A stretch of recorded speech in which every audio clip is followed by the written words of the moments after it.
Good evening, this is the Oscar Expert here, and I'm going to review 13 Lives. This movie's been out for a little while. I had it on my Oscar predictions earlier in the year, and then it came out kind of quietly on Prime, and nobody really seemed to care. The reviews were okay, so I slept on it for a while, but I watched it, and here I am. Now, originally, I kind of thought, if you have Ron Howard as your director, you have the cinematographer who did Memoria, Call Me By Your Name, you've got Viggo Mortensen and Colin Farrell and Joel Edgerton in your movie, you've got a two-time Academy Award nominated screenwriter, all you have to do to make this a good movie is really just to tell the story, right? Because the story is so good and so compelling on its own. Well, my thought was wrong. If you tell the movie in a really straightforward way, it comes across as being disappointingly straightforward. And sure, maybe this movie was hurt a little bit by the release of The Rescue last year, which is a really good documentary about this very same subject. But any good movie should be able to stand on its own, and if you're telling a story in a cinematic way with memorable characters, it should deliver a different experience than just watching a documentary about the subjects. And unfortunately,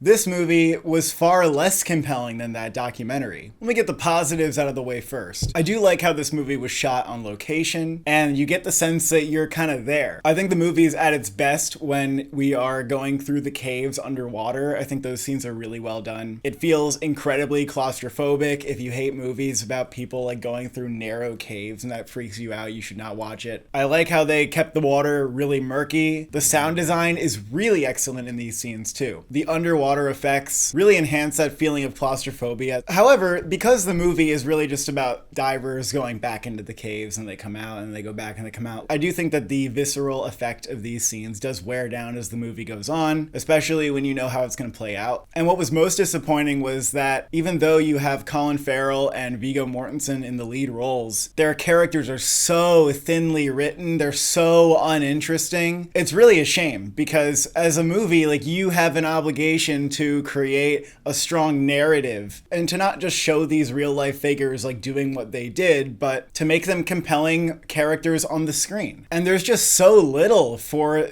these actors to chew on in the script. Viggo Mortensen's character literally has nothing going on, but his character does have a thing where he's oh, I don't really believe in luck and that kind of stuff. What if they made his character have a moment at the end where he's oh fuck, miracles kind of exist or something like that. And then the other character is Colin Farrell. He has a son at home and they do just the bare minimum of I have a son at home things where in the beginning he's oh, I'm maybe going goodbye. And then I was kind of waiting for the phone call moment. I was you need to call home. We need to see what's going on.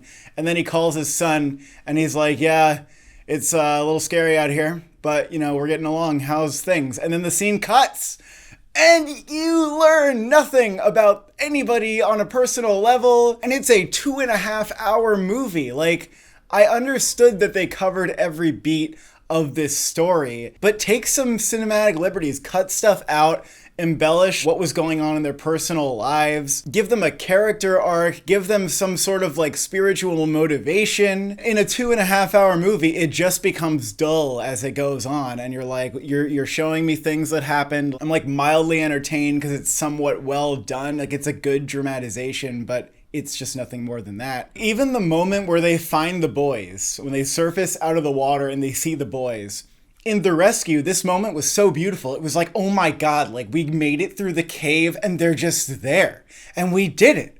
And in this movie, it just feels oh, hey, it's the boys. It just didn't seem like Ron Howard went into each scene okay, what do we want the audience to feel in this moment? This is a beautiful, true story. It's so inspiring. It's a triumph of the human spirit movie. And you just end up feeling almost nothing. And even at the end, when everybody's out, all the reactions from everybody are kind of as expected. And they don't hold on these moments to make them very powerful. There's also a moment towards the end where someone tells Viggo that Joel Edgerton, oh, his dad just died. And then you see Joel Edgerton going ugh, being a little upset about it. And then that's just over. And I thought that was a good example of what the problem with this movie is. That moment feels very random. It feels insignificant and out of place with the rest of the story. Of course, it is important that that happened to this character, but you need to make us feel like that's an important moment within the story. You're supposed to create the story so it feels like that belongs there. In The Rescue, when they hit that moment, it actually felt like it wove into the overarching story that they're telling. When you're talking about a character whose dad dies, when you have Colin Farrell, who has a son at home, like, at the very least, maybe show that these characters come away with a greater appreciation for, like, to be united as a family or something, because that's their mission. The moment at the end where Colin Farrell gets back with his son, he just kind of arrives home and he's like, come here. And that's it. When it comes to inspirational true stories like this, I don't mind if it feels like you're trying really hard to like go for the emotion. And it just felt like all they did in this movie was just tell the story in the most straightforward way possible. Like it starts with the soccer team, then they go to the cave.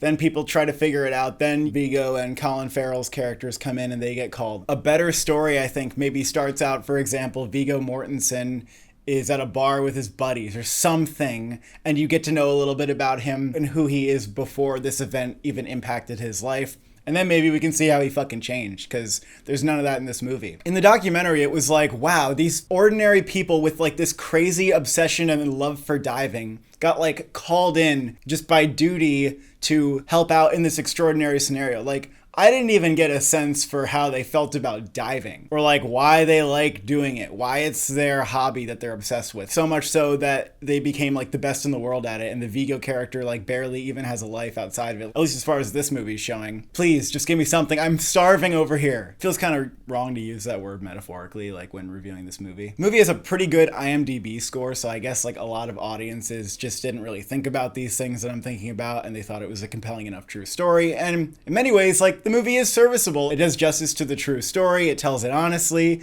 makes you feel like you're there. And the best part, as I said, are those diving scenes. But unfortunately, it didn't feel very cinematic in terms of the characters, and that's a real shame. I would give 13 Lives a 5 out of 10. Some people think that this is going to get a sound nomination. It's pretty much dead on arrival for like every single category except for maybe sound. I don't really see that happening. When a movie's trying to get like a lone sound nomination, it's very rare. I think you have to at least be a little bit maybe in contention for like visual effects or something else. Thank you for watching. Thank you for subscribing. How many lives will you save today?